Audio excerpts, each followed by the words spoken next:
राष्ट्रवादियों के महाकुंभ के लिए हम एक धनराशि एकत्रित कर रहे हैं। इस कार्यक्रम को सफल बनाने के लिए यह धनराशि महत्वपूर्ण है। आपके सहयोग से 45% क्राउड फंड पूर्ण हो चुका है, लेकिन अभी बहुत रास्ता तय करना है। हर एक रुपया आपका धर्म की शक्ति और हमारी सभ्यता के भविष्य में निवेश है। अगर आप अब तक सोच रहे थे कि कब सहयोग करें, तो समय यही है। आइए 45% से 100% तक का सफ़र साथ मिलकर पूरा करें। आज ही सहयोग करें, धर्म को सशक्त बनाएं। नमस्ते। आज सभी से अनुरोध है कि कृपया हमारी चैनल को सब्सक्राइब करें और वीडियो को लाइक करें। दिल्ली की मीडिया ओवरड्राइव है और अब उसने एक लक्ष्य बना लिया है कि किसी भी तरह से बातों को भटकाओ, और यदि कोई इस तरह की बात हो जिसमें कंसोलिडेशन हो रहा हो हिंदू वोट्स का, तो तुरंत बात को भटकाने का प्रयास करो। तो अभी लेटेस्ट क्या चल रहा है? लेटेस्ट ये चल रहा है कि साहब की 2 सीएम बदले जा रहे हैं। 2 सीएम बदले जा रहे हैं यार। किसके बदले जा रहे हैं? बीजेपी के बदले जा रहे हैं या कांग्रेस के बदले जा रहे हैं? क्या सिद्धरमैया जी जा रहे हैं या सुक्खू जी जा रहे हैं? किसकी बात कर रहे हैं आप? अभी संजय शर्मा चला देगा उठा के, ओ योगी जी बदले जा रहे हैं, योगी जी बदले जा रहे हैं। फिर कोई खड़ा हो जाएगा, रेखा गुप्ता जी बदली जा रही, बदली जा रही। क्यों कर रहे हैं बताएं आपको? इसका बड़ा विचित्र कारण है, और विचित्र कारण ये है कि आज एक तो अमित शाह जी ने जो फॉरेनर्स एंड इमिग्रेशन एक्ट 2025 जो पास कराया था, जिसमें पुराने जो फॉरेनर्स एक्ट और आपके क्या बोलते हैं, एक पुराना सिटीजनशिप एक्ट 1920, ये सब जो थे, ये सब ख़त्म करके एक फॉरेनर्स एंड इमिग्रेशन एक्ट बना दिया था।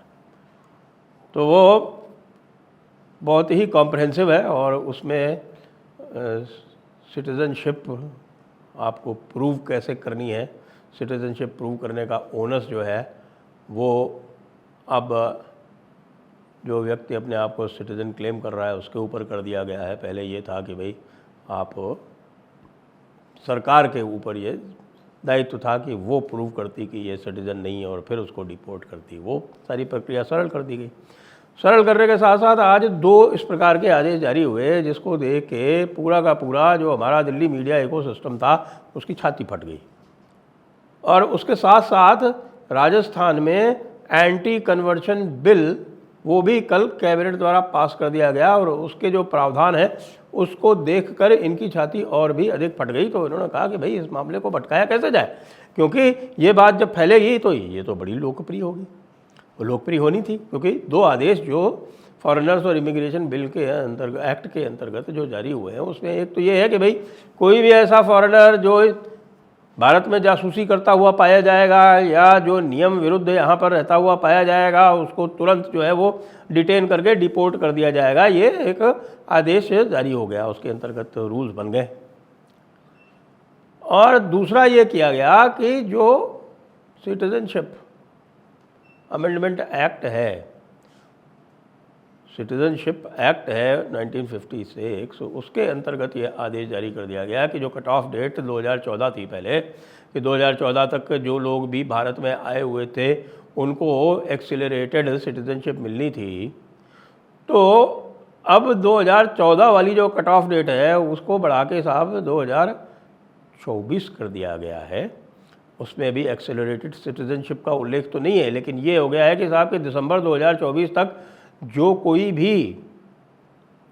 कोई भी माइनॉरिटी, यानी दूसरे देशों की, यानी जो मुस्लिम देश है, इस्लामिक देशों की जो भी माइनॉरिटी भारत में आती है, उसको बिना पासपोर्ट के भी, बिना डॉक्यूमेंट्स के भी भारत में रहने की अनुमति है, उसको डिपोर्ट नहीं किया जाएगा।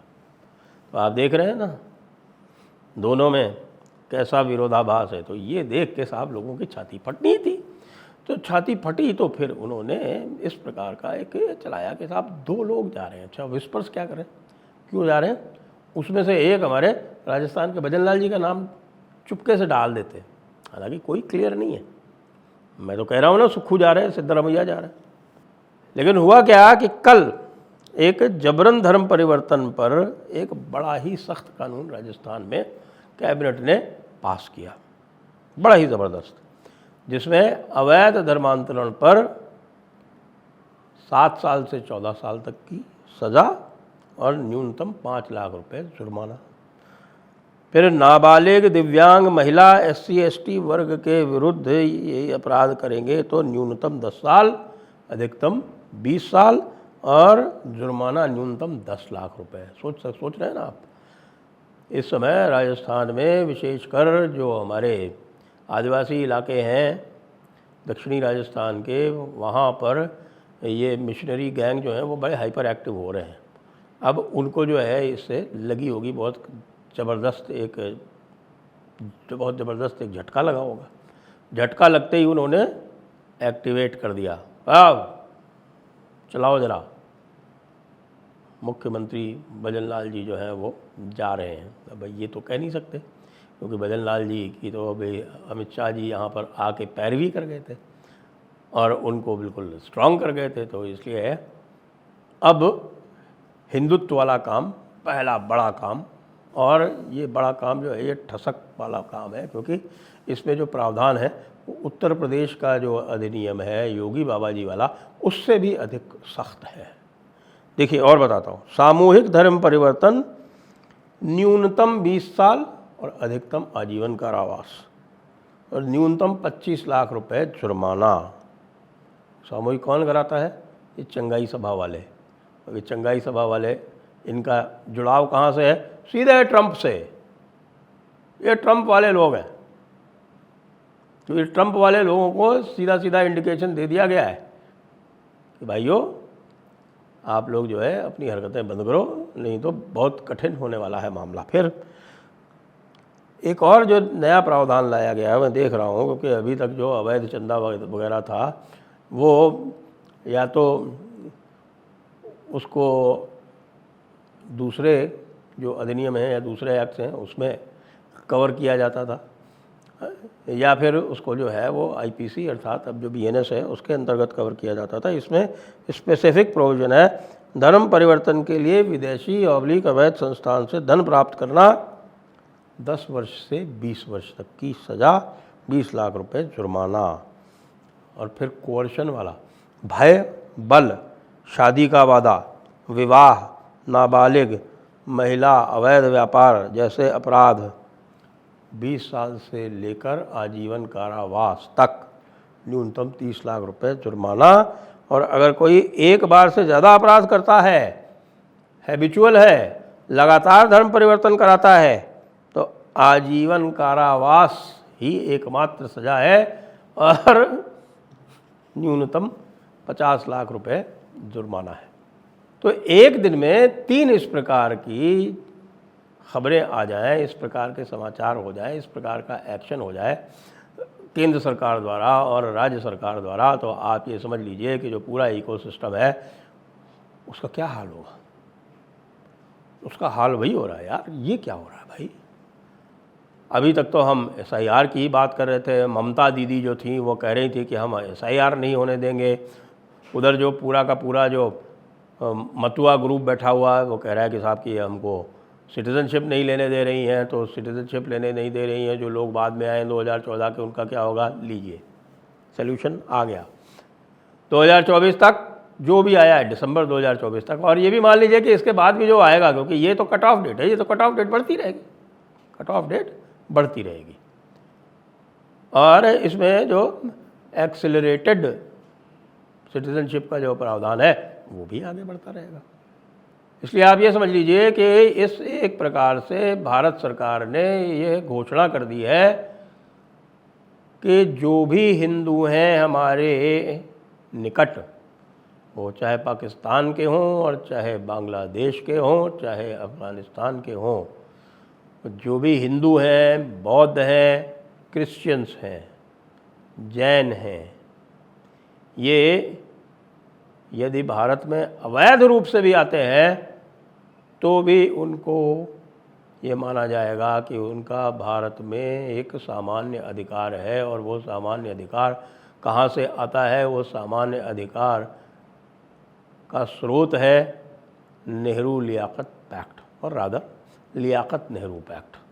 वो लियाकत नेहरू पैक्ट के अंतर्गत उनको अधिकार है भारत में आने का। क्यों? इसलिए कि भारत में रहने वाले मुसलमानों ने पाकिस्तान मांगा था, लेकिन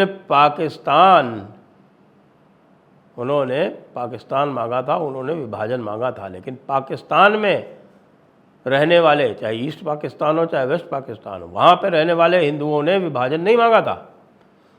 उन्होंने कहा था कि हम तो अविभाजित भारत में ही रहना चाहते हैं। उनको वहाँ से ज़बरदस्ती खदेड़ा गया।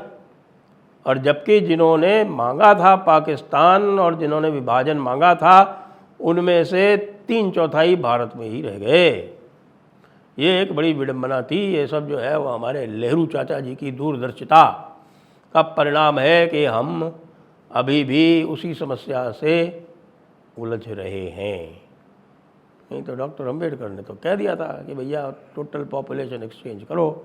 बात वो अलग है कि डॉक्टर अंबेडकर की उस समय चलती नहीं थी, उनकी कोई सुनता नहीं था, उनको मास लीडर थे नहीं। वो एक वर्ग यानी एक पर्टिकुलर जाति के लीडर थे, ब्रिटिश के सहयोगी थे, तो इसलिए उनकी बात पर कोई विशेष तवज्जो कांग्रेस ने दी नहीं। तो अगर उसी समय इस प्रकार का आंदोलन हो गया होता और यदि गांधी जी के समझ में ये बात आ गई होती, लेकिन उनकी समझ में कैसे आई होती, उनकी तो पूरी पॉलिटिक्स इसी के ऊपर निर्भर थी कि किसी भी तरह से भाई हमें मुसलमानों का साथ मिलता रहे तो हमारी कांग्रेस में हैसियत बनी रहेगी। कांग्रेस में हैसियत बनाने के लिए ही तो उन्होंने खिलाफत आंदोलन में ज्वाइन किया था। कांग्रेस में अपनी हैसियत बनाने रखने के लिए ही तो उन्होंने बाकी जो सिविल डिसोबीडियंस मूवमेंट और क्विट इंडिया मूवमेंट दोनों उन्होंने कांग्रेस पर कब्जा रखने के लिए चलाई थी, और लोगों ने उसको नाम दे दिया स्वतंत्रता आंदोलन। खैर वो विषय अलग है, लेकिन ये समझ लें कि ये जो अफवाह चलाई जा रही है ये इसलिए चलाई जा रही है क्योंकि जो मेन खबर है उसको किसी तरह से साइड ट्रैक किया जा सके। जय हिंद, जय भारत, वंदे मातरम।